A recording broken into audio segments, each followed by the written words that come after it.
بازی کا شرف حاصل ہو رہا ہے۔ اللہ جل وعلا ایسے شرف، ایسی عزتیں ہمیں زندگی کے آخری لمحات نصیب فرمائے۔ قرآن مجید برہان رشید کی سورہ بقرہ کی تفسیر جاری ہے۔ انشاءاللہ تعالی آج بھی قرآن مجید برہان رشید کی مختصر سی تفسیر ہوگی۔ اللہ جل وعلا اس کے ذریعے ہمارے قلوب و اذہان کو منور روشن فرمائے، عمل اور اپنانے کی توفیق عطا فرمائے۔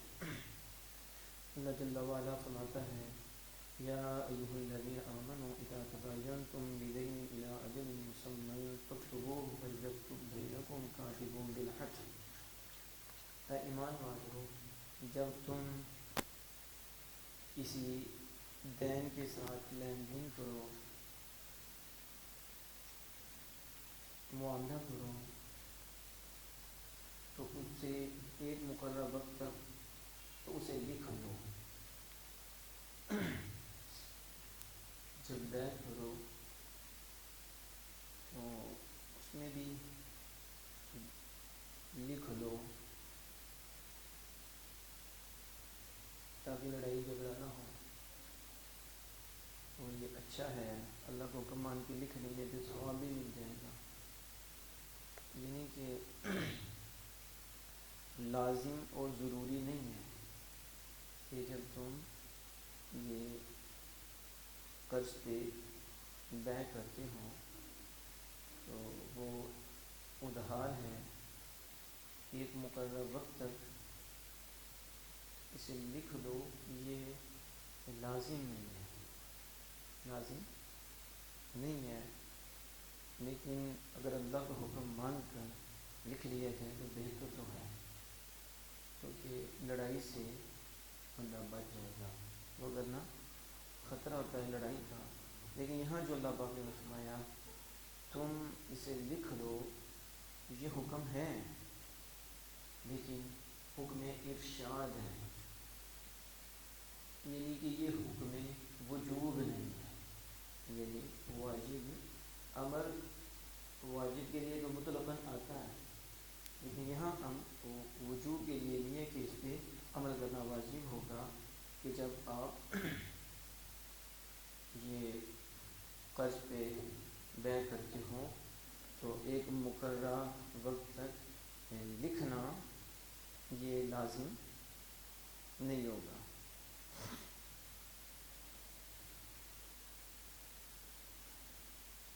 ہاں، رہنمائی فرمائی ہے ہماری، تو امر ارشاد ہے، یعنی یہ تعلیم ہے، سکھانا ہے۔ اس کا فائدہ دنیا میں مخلوق کے منافع کی طرف لوٹ جاتا ہے، لوگوں کو اس سے مخلوق سے فائدے ہوتے ہیں، اور اللہ کا حکم مان کے عمل کرے گا تو پھر اللہ جو ہے اس پہ ثواب بھی عطا فرمائے گا، اس پہ ثواب بھی ملے گا۔ تو فرمایا اے ایمان والو، جب تم کسی معاملے میں دین کا لین دین معاملہ کرو اور دین کے ساتھ تم لین دین کرو تو اسے ایک مقررہ مدت تک تم اسے لکھ لو۔ پھر فرمایا کہ دین کی جو کتابت ہے، دین کی، وہ لکھنے والا عدل کے ساتھ لکھے، اس میں بھی بددیانتی نہ کرے، عدل سے لکھے، اور یہ نہ ہو کہ مال کم ہو تو زیادہ لکھ دے، اور وقت اس نے کم مقرر کیا وہ زیادہ لکھ دے، یا پھر وہ مال کم لکھ دے مال زیادہ ہو، یا پھر اجل وقت وہ زیادہ تھا وہ کم لکھ دے، تو یہ ہوگا بددیانتی، زیادتی۔ تو فرمایا کہ وَلْيَكْتُبْ بَيْنَهُ كَاتِبٌ بِالْعَدْلِ، لکھنے والے کو چاہیے کہ وہ کتابت میں حق کے ساتھ لکھے، عدل کے ساتھ، نہ کمی کرے نہ زیادتی کرے، وہ لکھے. اور ولا یأبہ کاتب ان یکتب کما علمہ اللہ فلیکتب، فرمایا کاتب لکھنے سے انکار نہ کرے. لکھنے والا جب اسے لکھنے کے لیے بلایا جائے تو وہ انکار نہ کرے. اللہ نے اسے اس صفت سے متصف فرمایا ہے تو یہ اللہ کا فضل ہے. تو اللہ نے اسے لکھنے کا وصف عطا فرمایا. اب وہ لکھتا ہے اور لکھنے والا ہے، یہ اللہ کا فضل ہے. اللہ نے اسے سکھایا، اللہ نے اس پہ فضل فرمایا. تو اب جب اسے بلایا جاتا ہے کہ اس کا اظہار کرے جو اللہ نے اسے نعمت دی ہے، ایک دولت دی ہے، تو لکھے. اب وہ آگے سے کہ میں نے نہیں لکھنا، تو مالک فرماتا ہے کہ وہ ایسا نہ کرے، وہ انکار نہ کرے. تو یہ اللہ نے جیسا کہ اللہ نے اسے سکھایا، یعنی اللہ نے اسے اس کتابت کے ساتھ اس پہ فضل فرمایا ہے، تو پھر اس میں بخل نہ کرے. دیکھو نا، آپ کو لکھنا آتا ہے تو آپ کو کوئی لکھے تو آپ نہ لکھیں، تو پھر کیا کرتے ہیں؟ اللہ نے نعمت دی ہے، آپ پھر وہ بخل کر رہے ہیں، علم چھپا رہے ہیں. اب یہ بھی علم دیا نا اللہ نے، آپ علم لکھنا بھی ہے تو چھپاتا ہے، تو چھپانے والے کو اللہ پسند فرماتا ہے نہیں. علماء تو دو کتا پہنچاتے ہیں تو اور ملتا ہے اور نصیب ہوتا ہے. تو یہ بھی بخل ہے کہ جب اسے اللہ نے اس صفت کے ساتھ متصف فرما کر اس پہ فضل فرمایا ہے، اسے یہ صفت دی ہے، اسے لکھنے کا ملکہ دیا ہے اللہ پاک نے، تو اللہ نے سکھایا ہے. تو اب وہ انکار کر دے، وہ اسے بخل کرتا ہے. تو میں وہ انکار نہ کرے، اسے چاہیے. پھر دوبارہ فرمایا فن یکتب، پہلے بھی فرمایا ول، اب بھی فرمایا تاکیدن، بات کو اور پختہ کیا، فرمایا کہ اسے چاہیے کہ وہ لکھے، وہ لکھے. والجمل للذی علیہ الحق، فرمایا جس پر قرض ہے، جس پر دین ہے، قرض ہے، اسے چاہیے کہ وہ املا کرائے. کیا کرے؟ املا کرائے، کاتب پر املا کروائے. کیوں جس پر حق ہے اس کی بات کیوں کی؟ کیونکہ لأنہ المشہود علیہ، وہ اس پر گواہ بنایا گیا ہے. تو اب وہ جو ہے املا کرائے. حکم وَلْيَتَّقِ اللَّهَ رَبَّهُ، اور چاہیے کہ اللہ سے ڈرے جو اس کا نام ہے. املا کرانے میں بھی اللہ سے ڈرے. جو ڈرے گا وہ صحیح کرائے گا نا، اللہ سے ڈرے اور اس میں سے کچھ کمی نہ کرے. جب اللہ سے ڈرے گا تو پھر کمی تو نہیں کرے گا، اس سے کمی نہ کرے، یعنی حق سے کچھ کم نہ کرے. فَإِنْ كَانَ الَّذِي عَلَيْهِ الْحَقُّ سَفِيهًا أَوْ ضَعِيفًا. اب دیکھو اللہ جل وعلا کتنی آیات ہیں، اور کہاں تک اللہ پاک نے یہ معاملے کے حوالے سے ہمیں نظام دیا کہ جب تم کرو تو ایسا کرو. پھر عدل سے وہ لکھنے والا لکھے اور اسے چاہیے کہ وہ لکھے، وہ انکار نہ کرے. اور پھر جو جس پر حق ہے وہ املا کرائے، تو وہ املا کرانے میں رب سے ڈرے، اس میں بھی ادھر بھی کمی زیادتی نہ ہو، لکھنے والا بھی کمی زیادتی نہ کرے، اب املا کرانے والا بھی نہ کرے، وہ بھی اپنے رب سے ڈرے اور املا کرائے. جس پر حق ہے وہ کرائے، لیکن اس میں ڈرے اور اس سے بھی حق سے کچھ کمی نہ کرے. اور پھر اللہ پاک فرماتا ہے فَإِنْ كَانَ الَّذِي الْحَقُّ سَفِيهًا أَوْ ضَعِيفًا. اب جو املا کرانے والا ہے، جس پر حق ہے، وہی کمزور ہے، بیوقوف ہے، کمزور ہے، ضعیفاً، یعنی وہ املا جس نے کرانی ہے وہ تو املا بچہ ہے یا بوڑھا ہے، تو اب کیا کریں گے؟ یا پھر وہ طاقت ہی نہیں رکھتا کہ املا کرا سکے. ایک تو بچہ ہے یا بوڑھا ہے، کمزور ہے، ضعیف ہے، صحیح. یا پھر فرمایا کہ وہ طاقت ہی نہیں رکھتا، یعنی اسے علم ہی نہیں، جاہل ہے. تو جاہل کیا لکھوائے گا، کیا املا کروائے گا؟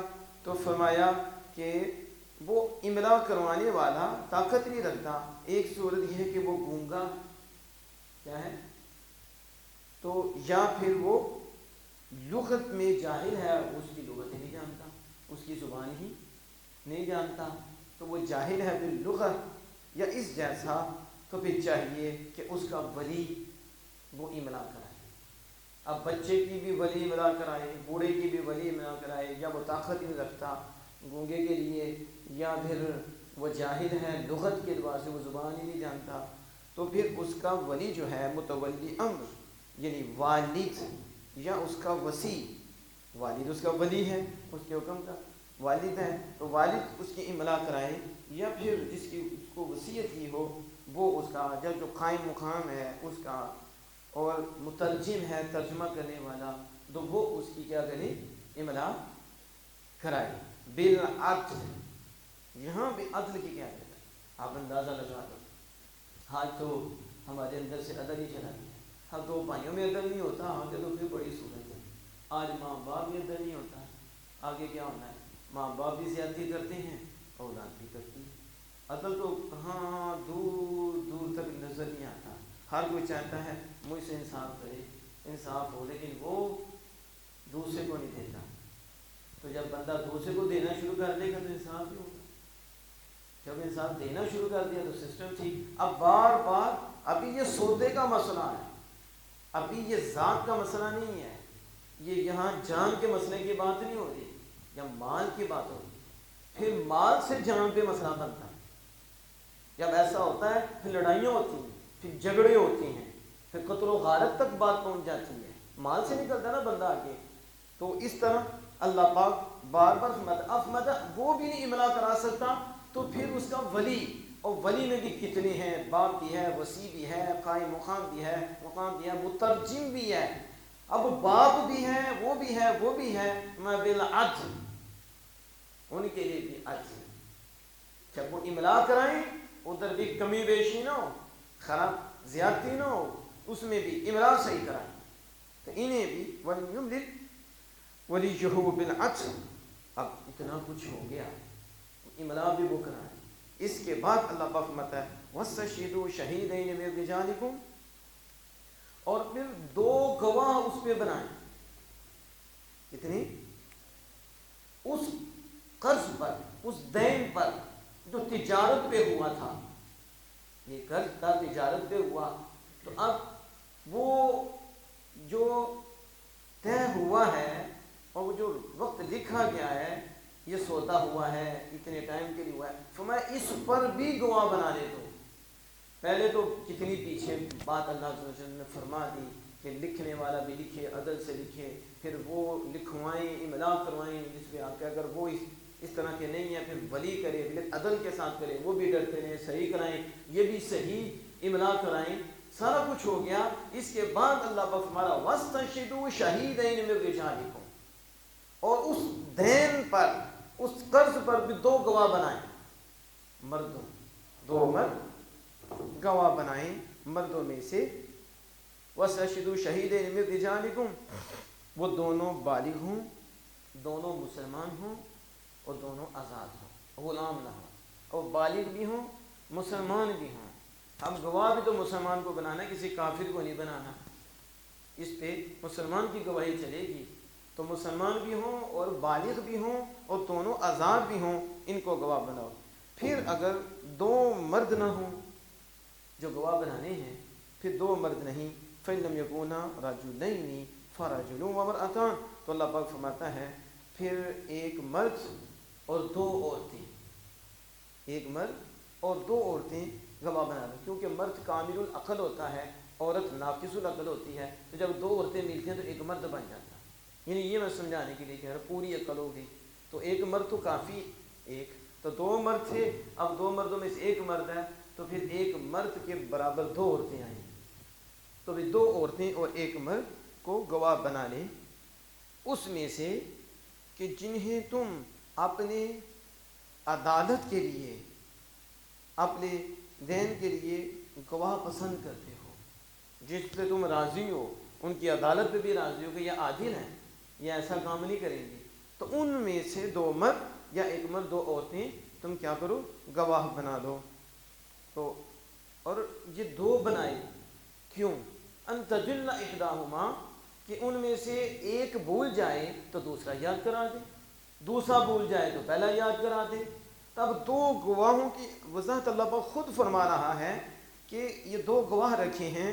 تو کیوں رکھے ہیں؟ ان تضل احداہما، ان میں سے ایک بھول جائے گواہی تو پھر دوسرا فتذکر احداہما الاخری، تو ان میں سے دوسرا اسے یاد کرا دے کہ یہ اس وقت ہم گواہ بنے تھے اس سودے پہ، اور یہ سودا ہوا تھا اس ٹائم پہ ہوا تھا، اس ٹائم کے لیے. تو دیکھو نا اللہ پاک، حالانکہ یہ کوئی فرض واجب نہیں، لیکن پھر بھی اگر بندہ اس پہ عمل کر لے اللہ کا حکم مان کر، اسے دنیاوی فائدے بھی حاصل ہوتے ہیں اور اخروی بھی حاصل ہوتے ہیں. اور آپ سارے سمجھتے ہیں اس چیز کو کہ آج اگر ایسا نہ کیا جائے تو پھر معاملہ خراب ہوتا ہے. بعد میں پھر مطالبہ کرنے والا پہلے مطالبہ کر لیتا ہے، وہ کہتا ہے کل ہی پیسے دو مجھے. وہ کہتا ہے میں نے تو تجھ سے بات کی تھی، کہاں لکھا ہے؟ کوئی لکھا دکھاؤ، گواہ کہاں ہے؟ کوئی چیز ہے؟ تو جب کوئی نہیں تو وہ کہے گا پرسوں، وہ کہے گا کل، آپس میں پکڑیں گے گریبان سے اور بات آگے چل پڑے گی. پھر ہو سکتا خاندان میں لڑائی طول پکڑ جائے، خاندان میں قتل و غارت کی صورت بن جائے، چھوٹی سے کہاں تک پہنچ جائیں. تو ایک جائز عمل ہے، جائز، لیکن اس میں دیکھو نا اللہ کا حکم مان کے کریں تو دنیاوی فائدے بھی حاصل ہو جاتے ہیں، لڑائی جھگڑے سے بھی بندہ بچ جاتا ہے، وہ بھی محفوظ، یہ بھی محفوظ، اور اللہ کی بارگاہ سے اسے ثواب اور اجر بھی نصیب ہو جاتا ہے. تو کتنا اللہ پاک بیان فرما رہا ہے. پھر اس کے اوپر گواہ بھی بنا رہا ہے. بتاؤ یہ تمہارے لیے نہیں، تمہیں محفوظ کیا جا رہا ہے نا کہ یہ آپس میں بعد میں جو جھگڑیں گے، کوئی ایسا مسئلہ بن جائے گا ان کا، تو ان کی حفاظت ہو جائے ان کی. اور مال آپ کو پتہ ہی ہے، آج تو مال نے آگ لگا دی ہے. آج تو دیکھو مال ہی مال نظر آ رہا ہے. کتنے رشتوں کو دیکھ رہے ہیں، زیادہ تو مال کو سلامی کرتی ہیں، اور مال تو بڑے بڑے کو لے گیا ہے. آج شہرت لے گئی ہے، اب مال لے گیا. آج تو ہمیں بھی لوگ خرید لیتے ہیں، مال ہے، مال میں پھر ان کی بولی جاتی ہے، حق کو پیچھے کر دیا جاتا ہے، اور پھر جو وہ چاہتے ہیں سو کیا جاتا ہے. کیونکہ جن کا مطمع نظر ہی مال ہے، جن کا ذہن ہی مال بن گیا، تو اس نے کیا کرنا ہے. اللہ پاک اس کے شر سے محفوظ فرمائے، سب کو مال خیر عطا فرمائے، اور اپنے حکم کی پابندی کی توفیق عطا فرمائے.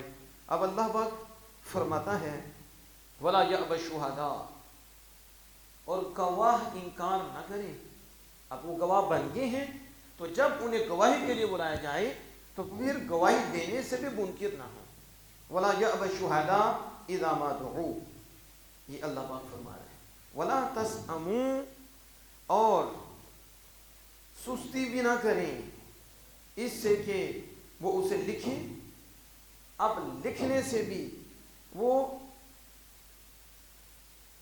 پریشان نہ ہوں، لکھیں. اللہ نے انہیں یہ ملکہ دیا ہے، اللہ نے ان پہ فضل فرمایا ہے. لہذا وَلَا تَسْأَمُوا أَن تَكْتُبُوهُ، یعنی جس پر تم نے گواہ بنائے حق، اس وقوع کی کثرت کی وجہ سے تم اس کو لکھو جس پر تمہیں گواہ بنایا، تو صغیر ہو یا کبیر، یعنی کہ تم سستی نہ کرو اس سے کہ تم اسے لکھو، وہ تھوڑا ہو یا زیادہ ہو. اب بندہ کہ یہ تھوڑا سا تو ہے، کوئی مسئلہ نہیں، کہ تھوڑا ہو یا زیادہ ہو لکھ لو اسے. اس میں لاپرواہی نہیں کرنی چاہیے کہ لکھنا چاہیے، قلیل ہو یا کثیر، ایک مقررہ وقت تک، ایک وقت تک اسے لکھو. یہ اللہ کا فرماتا ہے اللہ کے نزدیک زیادہ انصاف کرنے والا ہے. یہ لکھنا اللہ کے نزدیک زیادہ عدل والا ہے، زیادہ انصاف والا ہے. اب بات ایسا بھی ہوتا ہے وہ یہ تھوڑا سا تو ہے، دیکھو بعد میں ہو سکتا ہے وہ تھوڑے سے ہی گھر میں آگ لگ جائے، آپس میں رشتے کٹا ہو جائیں، دوستی ختم ہو جائے، یہی سمجھ کر کوئی یار ہے تھوڑا سا ہی ہے نا، پھر مسئلہ بن گیا. تو فرمایا تھوڑا ہو یا زیادہ، بڑا ہو یا چھوٹا ہو لکھو. یہ اللہ کے نزدیک زیادہ انصاف والا ہے، زیادہ انصاف والا ہے، اور شہادت کو زیادہ قائم کرنے والا ہے. یعنی شہادت کی اقامت پر یہ زیادہ مددگار ہے. تو پھر فرمایا وَأَدْنَا أَلَّا تَرْتَابُوا، اور یہ زیادہ قریب ہے یہاں تک کہ تم حق کی قدر میں اور جو وقت مقرر کیا اس میں شک نہ کرو. یہ شک کیسے ہوگا جب لکھا گیا، سارا سسٹم ہو گیا، تو میں یہ زیادہ قریب ہے بھائی، تم شک بھی نہ کرو گے، مگر یہ کہ تجارت حاضر ہو. یعنی یہ نقد و نقد ہو رہی ہے، اس میں ادار، پیچھے تو بات ہو رہی تھی ادار کی، تو ادار میں مسئلہ بنتا ہے کہ پھر دفعہ جھگڑا ہو جاتا ہے، تمہیں لکھو پھر اتنی اللہ پاک نے ایک نصاب دیا کہ یہاں لکھے، وہ لکھنے والا کیسا ہے، اسے کیسا لکھنا چاہیے، پھر لکھوانے والا بھی عدل سے لکھوائے، پھر وہ بھی نہیں لکھوا سکتا تو پھر اس کا ولی لکھوائے، پھر ولی کی بھی تفصیل، پھر وہ بھی عدل سے لکھوائیں اور اللہ سے ڈرتے رہے املا کرانے میں، یہ سارا پھر گواہ بنا لیں، یہ سارے ادھار کی بیع پہ بات ہو رہی تھی، ادھار کی بیع سلیم بھی ہے، ادھار کی بیع پہ ساری بات ہو رہی تھی۔ اب جو بیع ہے وہ ہاتھوں ہاتھ ہے، یہ نقد کی بیع ہے جو ہاتھوں ہاتھ، میں سوائے یہ کہ وہ بیع جو ہے وہ ہاتھوں ہاتھ ہو، کون سی ہو؟ ہاتھوں ہاتھ تدیرونہا بینکم، پھر تم پر کوئی حرج نہیں کہ تم اسے نہ لکھو، وہ تو نقد و نقد ہو گئی ہے، تو اس میں تو حرج نہیں ہے، یعنی پہلے بھی کوئی گناہ نہیں ہے کہ تم نہ لکھواؤ، لیکن تمہارے فائدے کو ہے کہ تم لکھوا لو، ہم فرض نہیں کرتے، لازم نہیں کرتے، لیکن فائدہ تمہارا ہے کہ ادار کی ہو تو لکھوا لو، اس میں فائدے ہیں، اور اگر نقد و نقد بیع ہے، ہاتھوں ہاتھ ہے، تو پھر تم نہ لکھو تو اس میں کوئی حرج نہیں، اس میں کوئی حرج نہیں ہے، ہاں، اور تم گواہ بنا دو جب تم بیع کرو، جب تم آپس میں خرید و فروخت کرو تو اس خرید و فروخت پر تم گواہ بنا دو، یہ اختلاف کو زیادہ دور کرنے والا ہے، مستحب ہے کہ گواہ بنا لو، یہ اختلاف کو ختم کر دے گا، پھر گواہ کہیں گے کہ ہمارے سامنے انہوں نے بیع کی تھی، یہ بیع، تو یہ دفع کر دے گا اختلاف کو، اس لیے تو بس لکھنے والے کو بھی تکلیف نہ دی جائے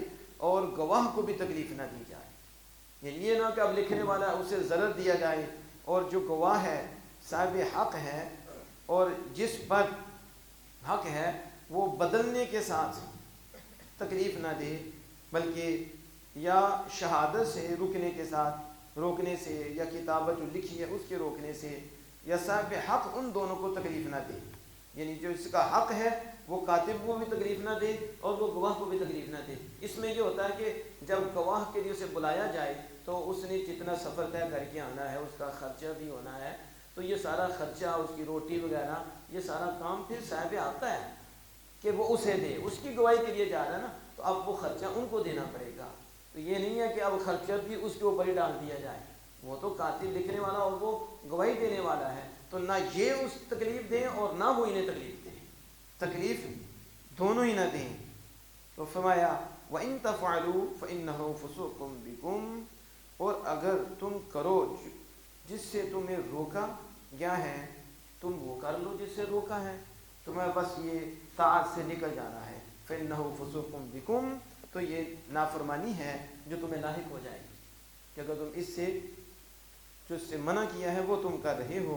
وَاتَّقُوا اللَّهَ، اللہ کے حکم اور جس سے اللہ نے روکا اس بارے میں ڈرو، اللہ سے ڈرو، اور وہ اللہ تمہیں سکھاتا ہے، وَاللَّهُ بِكُلِّ شَيْءٍ عَلِيمٌ، تمہارے امور کے مسالے، تمہاری امور کی مصلحتیں، مسالے اللہ تمہیں سکھاتا ہے۔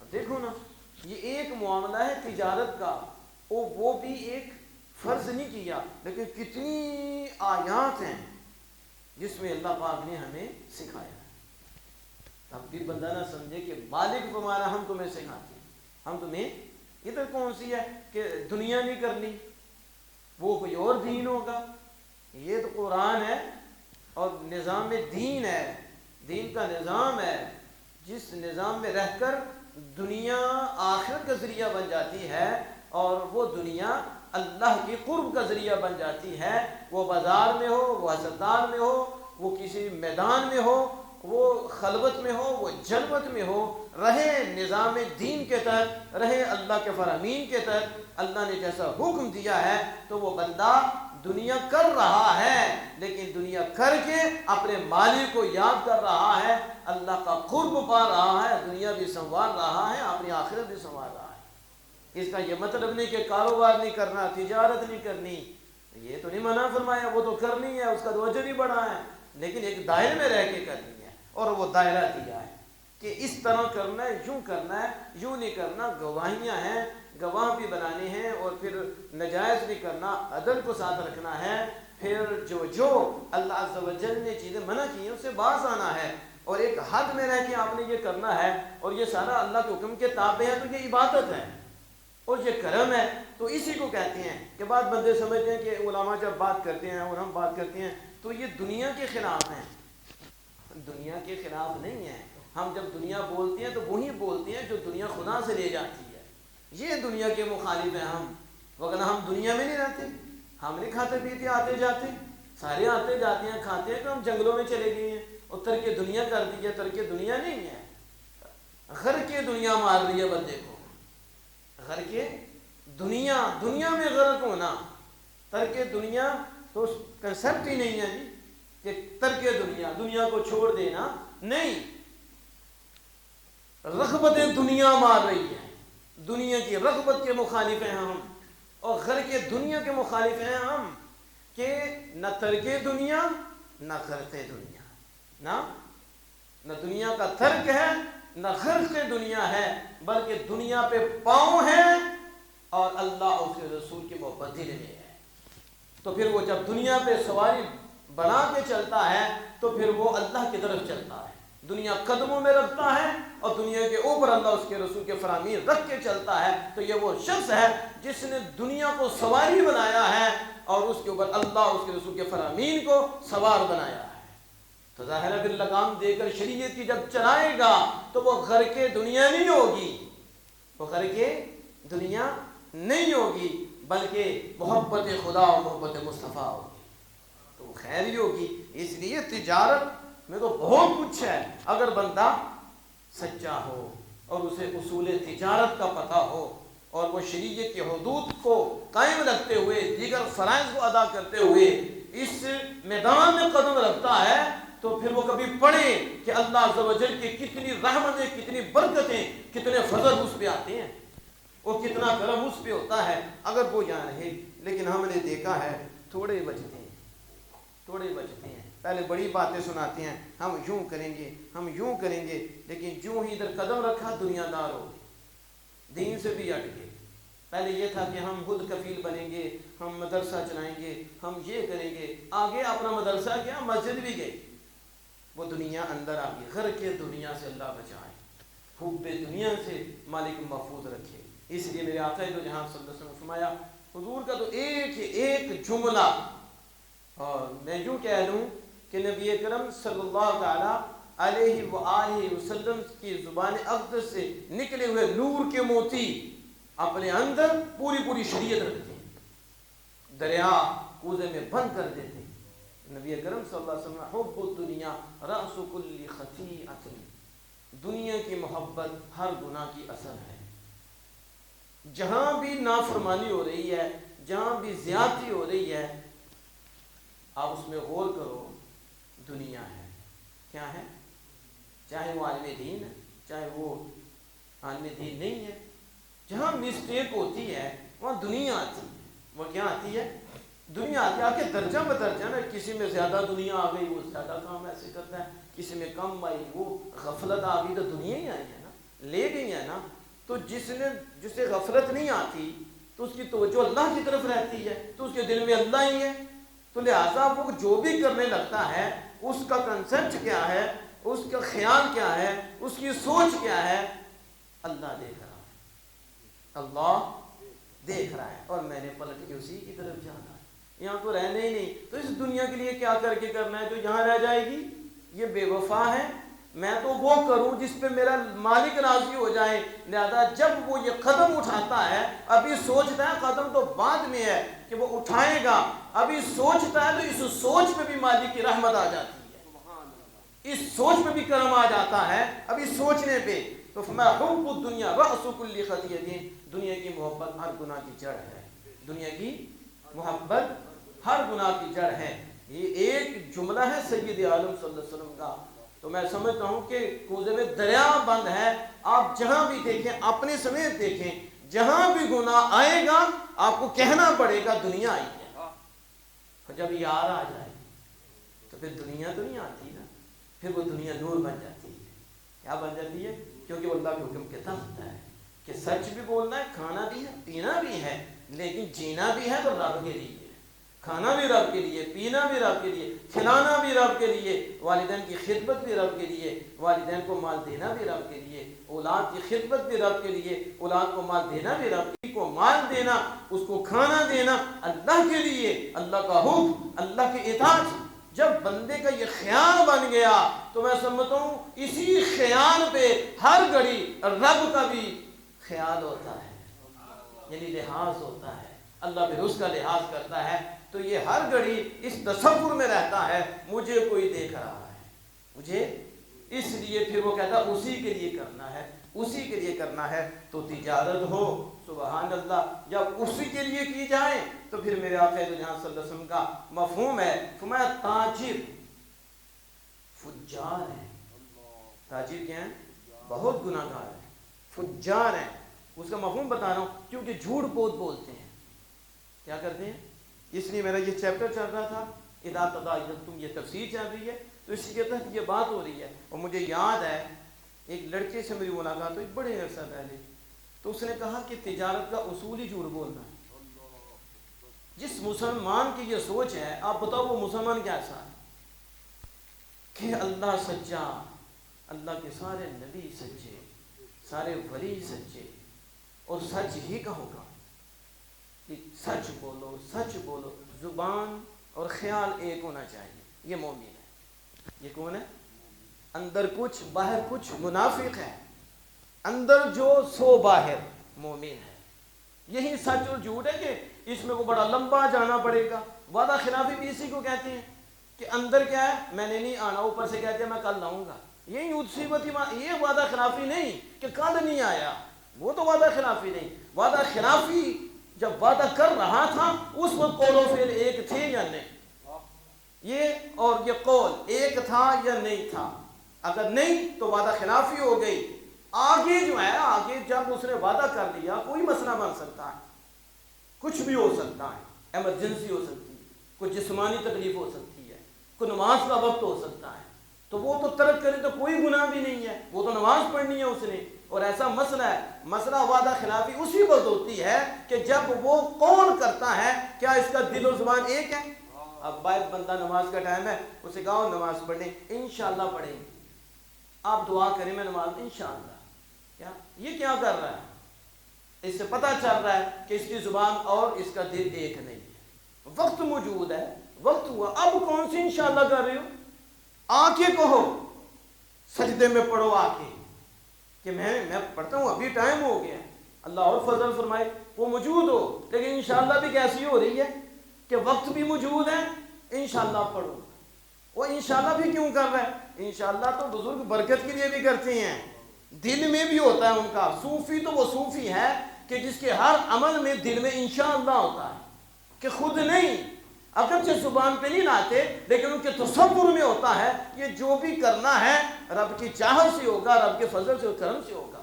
تو اس لیے زبان پہ نہ بھی لائیں، لیکن اگر زبان پہ لیں تو برکت بھی کر لیتی ہیں، اس سے برکت بھی حاصل ہو جاتی ہے۔ حضرت آپ نے دیکھا اسماعیل علیہ السلام، تو نے اپنے ابا جان سے یہ نہیں کہا تھا، پہلے کیا کہا تھا؟ ستجدنی انشاءاللہ من الصابرین۔ پہلے کہا آپ کریے، یہ نہیں کہا پہلے کہ اگر اللہ نے چاہا تو پھر ایسا ہوگا۔ ابا جی نے مشورہ کیا حضرت ابراہیم علیہ السلام نے، تو اسماعیل علیہ السلام نے سب سے پہلے کہا کریے، کیا کریں؟ جو حکم ہوا ہے اس پہ عمل کریں، انشاءاللہ من الصابرین۔ اگر اللہ نے چاہا تو جو حکم ہوا ہے آپ اس پہ مجھے صابر پائیں گے، مجھے صابر پائیں گے۔ یہ نہیں اللہ نے چاہا تو پھر ہو جائے گا، وقت موجود ہے، اب تو قربانی چاہیے، یہ تو ٹائم ہے، تو وہ کہتے ہیں کریے، اللہ نے حکم دیا کر دیجئے، اور اگر اللہ نے چاہا تو آپ مجھے صابر پائیں گے۔ ہاں مجھے، ہاں بھائی ادھر آئے ہیں، نماز پڑھنے آئے ہیں، نماز پڑھیے، میں پڑھتا ہوں، اللہ مہربانی فرمائے، فضل فرمائے، مجھے سجدے کی توفیق دے دے، میں اس کے آگے جھک جاؤں۔ دل میں ہے میں کروں، دل میں تو دل میں نہیں ہے تو اوپر سے کہا انشاءاللہ میں کروں گا۔ یہ ہم سے تو کر سکتے ہو، رب سے نہیں کر سکتے۔ اب یہاں دیکھیں جو تجارت کی بات ہو رہی تھی، فرمایا تاجر فجار ہیں، کیوں؟ وہ جھوٹ بولتے۔ اب وہ بندہ کہتا کہ تجارت کا اصول ہی جھوٹ ہے، نعوذ باللہ من ذالک۔ بتاؤ شرع شریف میں اگر بندہ کہے اللہ پاک نے اصول دیے، اللہ کے محبوب نے اصول دیے اور مسلمان کے تجارت کا اصول جھوٹ ہے، آپ اس کے متعلق کیا کہیں گے؟ یہ تربیت ہماری ہوئی ہے کہ ہمارے بچوں کو یہ نہیں پتا کہ تجارت کا اصول سچ ہے یا جھوٹ ہے، اور تم مسلمان ہو یا کافر ہو۔ کافروں کی بات نہیں ہم کرتے، مسلمان کی بات کرتے ہیں۔ ہمارے گھروں میں تو سچ سکھایا جاتا، ہمیں تو گود میں سچ ملتا ہے کہ بیٹا جھوٹ نہیں بولنا، اور سارے ولی سچے، سارے نبی سچے، اور مومن کی صفت ہے کہ مومن سچا ہے، اس کا خیال، اس کی زبان ایک ہوتی ہے۔ لیکن آج دکھ کے ساتھ کہنا پڑتا ہے کہ سبزی کی دکان ہو یا دوسری، وہ بھی جھوٹ بول رہا اور لینے والا بھی جھوٹ بول رہا ہے۔ ایسے بھی ہم نے دیکھے، آپ نے بھی دیکھے ہوں۔ وہ کہتا ہے مجھے تو اتنے میں ملی ہے، جھوٹ بول رہا ہے، اتنے میں ملی ہی نہیں۔ اور وہ کہتا ہے پیچھے تو اتنے میں ملتی ہے، وہ بھی جھوٹ بول رہا ہے، پیچھے اتنے میں ملی نہیں۔ کیا مومن ہو تم، 20 روپے کے لیے خدا کو ناراض کر رہے ہو، اور اپنا دل کالا کر رہے ہو، اور شیطانی کم کر رہے ہو، اور گناہ کبیرہ کر رہے ہو، اور وہ بھی ایک 15 روپے کے لیے، جن کا ایمان اتنے مضبوط ہے کہ 15 روپے کے لیے رب کو ناراض کر رہا ہے۔ انہوں نے کشمیر فتح کرنا ہے، انہوں نے فلسطین فتح کرنا ہے، انہوں نے گھر فتح کرنا ہے، اور یہ گھر فتح کرنے ہیں تو اپنے کردار سے فتح کرو۔ بزرگان دین نے لوگوں کے دلوں پہ حکومت کی ہے تو مصطفیٰ جان نے رحمت کی اطاعت کی وجہ سے کی ہے، اللہ کے اصولوں کی تابعداری کی ہے، تابعداری کی ہے، فرما برداری کی ہے، تو دنیا ان کے قدموں میں آئی ہے۔ آج صدیاں بیت گئی ہیں، آج بھی لوگ ان کے نام لیتے ہیں اور نام لے کے جیتے ہیں، کیونکہ کردار ہے ان کا سچائی۔ غوث پاک ہوں، داتا صاحب ہوں، خواجہ صاحب ہوں، امام اعظم ہوں، جو بھی بڑے سے بڑا آپ دیکھ لو، ان کی بات کیوں ہے؟ اس لیے وہ سچے لوگ تھے۔ فرمایا اتقوا اللہ وکونوا مع الصادقین، اللہ سے ڈرتے رہو اور سچوں کے ساتھ رہو۔ تعریف اللہ پاک نے فرمائی ہے، سچے بھی ڈرنے والے ہیں، لیکن میں تم ڈرو بھی اور تمہاری سنگت ان کے ساتھ ہونی چاہیے کہ جن کی زبان، جن کا فعل ایک ہے، دو نہیں ہے، دوگلے نہیں ہیں، وہ سچوں کے ساتھ رہو۔ لیکن آج ہم چاہتے ہیں کہ ہمیں وہ ملے کہ جو کل ہی پجاروں میں لا دے، لہذا ہمیں ایسے طریقے بتائے جس سے فرار، دھوکہ سب کچھ ہو، رب کو تو چھوڑو اور آپ کے مصطفیٰ کو چھوڑو، دنیا ہے، اسی میں سلسلہ چلتا ہے۔ ہمیں ایسے لوگ چاہیے کہ جو دغاباز ہیں، فراڈی ہیں، بددیانت ہیں، خیانت ان کے خون میں رچ بس گئی ہے، دھوکہ بازی رچ بس گئی ہے۔ ہمیں وہ دھوکے باز چاہیے تاکہ ہم دن میں امیر بن جائیں، کوٹھیاں آ جائیں، بنگلے آ جائیں، سہولتیں ملیں، عیاشیاں ہوں، یہ کتنے دن ہوگی۔ لیکن جو اللہ کا بندہ آتا ہے وہ کہتا ہے نہیں، اور اس کا تو پتہ ہی کوئی نہیں، بے تباری کا ابھی سانس نکل آگے کا پتہ ہی کوئی نہیں، آنا یا نہیں آنا، تو کس کے لیے کرنا ہے؟ ان کے لیے کر کے آپ پھنسنا ہے؟ نہیں، اسی کے لیے کرو جس کے ہاں جانا ہے اور اسی نے ہی کرم فرمانا ہے۔ تو لہذا وہ سچے ہوتے ہیں۔ فرمایا تاجر بہت جھوٹے ہیں، فجار ہیں، لیکن فرمایا اگر یہ سچے ہوں، یہ مفہوم ہے، سچ بولنے والے ہوں تاجر، تجارت کرنے والے، کیونکہ تجارت میں بڑا جھوٹ ہے، آج تو بہت جھوٹ ہے، بہت جھوٹ ہے۔ ہم بھی بیچ میں گئے، بہو صاحب کو زیادہ پتا ہے، عادل صاحب بیٹھے ہیں اور بھی ساتھی بیٹھے ہیں جو تجارت کرتے ہیں، انہیں پتہ ہے کتنا جھوٹ ہے۔ یعنی اینڈ کیا بندہ کرے کہ دکھ ہوتا ہے، باہر کے ممالک ہندو، کافر، عیسائی، وہ دوسرے، انہیں مسلمان پہ دوار لیں، حالانکہ مسلمان کی حقانیت سچائی سے، اس لیے سچائی سے، یہ سچے لوگ ہیں، لیکن انہیں پتہ ہے یہ جو کالی بیڑے ہیں انہوں نے اچھوں کو بھی بدنام کر دیا، یہ ادھر کام کرتے ہیں، ایک ہے کہ 20 کلاس دیتے ہیں، کیا کرتے ہیں؟ کہتے ہیں ایک کلاس، جو دکھاتے ہیں وہ نہیں دیتے، فراڈ کرتے ہیں، سیمپل کچھ ہوتا ہے، پھر آگے لاٹیں خریدتے ہیں، لاٹوں میں جو سسٹم ہوتا ہے اس میں بدہ کر کے سیٹنگ کر کے پھر آگے یہ چلایا جاتا ہے۔ ہماری طرف فیکٹریوں میں ہوتا ہے، 2 نمبر یہ ہوتی ہیں، اچھا مال پیچھے لا دیتے ہیں اور وہ چیکر ہوتا ہے، وہ پیسے لیتا ہے اور اسے پاس کر دیتا ہے، کتنی دیر یہ کھاؤ گے تم، پھر پچھتاؤ گے۔ یعنی سچ نہیں نا، تو جہاں سچ ہے، میرے آقا تو جہاں صلی اللہ علیہ وسلم فرماتے ہیں یہ دیگر احکام کی فرما برداری کرتے ہوئے تجارت کرتا ہے اور سچ بولتا ہے، تو نبی اکرم صلی اللہ علیہ وسلم کا فرمان جو ہے اس کا مفہوم یہ ہے، یہ صدیقین میں ہوگا۔ کس میں ہوگا؟ تاجر سچے ہوں تو صدیقین کے درجے کو پہنچ جاتے ہیں۔ کس درجے پہ؟ اور 9 حصے میں نے پڑھا، عبادت کے 9 حصے تجارت میں ہے۔ کس میں ہے؟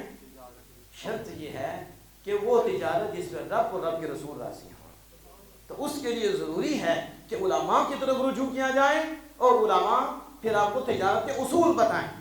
آج تو بڑے طریقے سے حرام کھایا جا رہا ہے اور آگے بتایا جا رہا ہے اور اسے کہتے ہیں کہ حلال ہے اور اس پہ دلیلیں دیتے ہیں اور لوگوں کو پھنساتے ہیں اور لوگوں کو پتہ ہی نہیں, علماء سے رہنمائی لیتے نہیں اور وہ بھی ساتھ پھنسے ہوتے ہیں. کتنے ایسے ہیں, علی صاحب کو بھی پتا کہ کیا حالات بنے ہیں, لیکن کتنی دیر. حب الدنیا رأس کل خطیۃ, فرمایا دنیا کی محبت ہر گناہ کی جڑ ہے. دنیا کی محبت ہر گناہ کی جڑ ہے. کبھی بھی اسے دنیا میں نہ لاؤ, اسے کشتی سمجھو اور کشتی میں سوار ہونا ہی ہے پار ہونے کے لیے. آپ اس میں سوار ہو جاؤ, اس کو اپنے اوپر سوار نہ کرو کہ دریا کشتی میں آ جائے ڈوب جاؤ گے. دریا نیچے رہے کشتی اوپر رہے تو خیر ہوتی ہے, بندہ منزل تک پہنچ جاتا ہے, لیکن پانی جب کشتی میں آ جائے تو ڈوب جاتا ہے. دنیا دل میں آ گئی برباد ہو گیا, اور اگر دنیا کے اوپر رہا, دریا کے اوپر رہا تو ولی بن گیا. آخرت سمر گئی, بچوں میں بھی نور آئے گا, بچیوں میں بھی نور آئے گا, اور پھر وہ بچے نظر آتے ہیں, سجدے کرتے نظر آتے ہیں. کوئی حلال کی برکت ہوتی ہے, کوئی ماں کی تربیت ہوتی ہے. لیکن جن کے سامنے دن اور رات ہی پیسہ ہوگا, پھر بچوں کے ہاں بھی پیسہ ہی ہوگا, پھر جیسا بھی ہو ویسا بھی ہو, بس پیسہ ہو اور کچھ بھی نہیں. تو تجارت کا یہ عالم ہے. میں نے جو عرض کی کہ وہ کہتے ہیں کہ جھوٹ ہی تجارت کا اصول ہے. تو پھر کیا بچے گا جہاں تجارت کا اصول ہی جھوٹ؟ 1 روپے کے لیے جھوٹ بول رہے ہیں. اندازہ لگا. ایمان اتنے کمزور ہیں کہ مثلا گاہک اللہ نے لکھا ہے نا تو پھر تو آپ سے لے گا, تو رب نے نہیں لکھا تو جتنی مرضی ڈنگیاں مارو, شوخیاں مارو, چلاکیاں کرو, نہیں لے گا آپ سے. لے گا. ایمان اتنے کمزور ہیں. تیرے لیے اگر اللہ نے لکھا ہے, تیرا مال بدہ بھی ہے نا, وہ 1000 دکانیں پھر کے پھر بھی تو اسے لے کے جائے گا, کیونکہ تیرے ہاتھ میں لکھا ہے. تو جو نہیں نہ لکھا تو تو سونے کا لقمہ بھی اسے کھلا دے تو اس سے پھر بھی نہیں لے گا, کیونکہ اللہ کا فیصلہ ہی نہیں ہے. لیکن جب ایمان کمزور ہو جاتے ہیں, یہ بھاگ جائے گا, یہ فلاں کے پاس چلے جائے گا, وہ فلاں کے پاس چلے جائے گا, تو اس کا رزق کو سے مل جائے گا.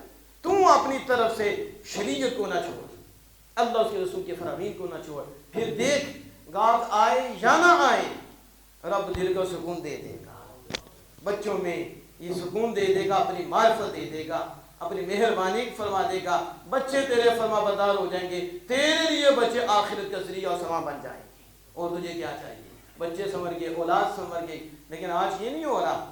آج تو بڑے مسائل ہیں. ہمارے ساتھ ہیں, پھر میں نے ان کو کچھ چیزیں بتائیں تو الحمدللہ وہ تجارت کرتے ہیں تو وہ اس طرح کرتے ہیں, اصول بتا دیتے ہیں, یہ اس طرح کر لیں گے, اس طرح کر لیں گے. ہاں آپ نے واپس کرنا ہے, ہم آپ سے سودا پھر کر لیں گے, دوبارہ ہمارے ہاں بیچ دینا. تو پھر اتنے پہ ایسے مسئلے ہیں تو پھر وہ کلیئر کر دیتے ہیں. تو سارا وہ اللہ بھی راضی رہتا ہے, بندہ بھی راضی رہتا ہے کہ انہیں وہ چیزیں مل جاتی ہیں کہ اتنا دن اتنا ٹائم ہم دے دیتے ہیں, آپ اتنی دیر تک کپڑے ہمیں پہنچا دیں یا سودا پہنچا دیں, اتنی دیر تک ہم آپ کو ٹائم دیتے, شریعت نے دیا ہے. اور پھر بھی اگر آپ سمجھیں تو آپ لے آئیں, پھر سودا ہو جائے گا, پھر ہم کر لیں گے, تو پھر سودا بھی ہوتا ہے. ساری بیع کی تو بڑی قسمیں ہیں جو شریعت نے بیان فرمائی ہیں, لیکن ضرورت اس بات کی ہے کہ ہم اس کو سیکھیں. تو یہ بات ہو رہی تھی کہ قرض کی بیع ہے. قرض کی بیع, اس کے اصول اللہ عز و جل نے اس میں کچھ اس آیات کریمہ میں ذکر فرمایا, اور اس میں پھر مالک نے فرمایا کہ یہ سارے اصول ہیں, یہ طریقہ ہے, اس میں بہتری بھی ہے, اور یہ حکم دیا ہے اس پہ عمل کرے. جس سے روکا ہے نہ رکے گا تو پھر ظاہر گناہ گار ہو جائے گا. تو اسے اللہ سے ڈرتے رہنا چاہیے. واتقوا اللہ ویعلمکم اللہ, اللہ تمہیں سکھاتا ہے. دیکھو اللہ سکھا رہا ہے کہ یہ تجارت کرنا تو یوں کرو, اللہ تمہیں سکھاتا ہے. واللہ بکل شیء علیم, اور تم مسلمان ہو تو ایمان رکھو, تمہاری ہر شے کو رب جانتا ہے, ہر شے کو جانتا ہے, اندر کو بھی جانتا ہے اور باہر کو بھی جانتا ہے. کس سے چھپاؤ گے؟ کس سے؟ مجھ سے, آپ سے چھپا لیں گے تو رب سے.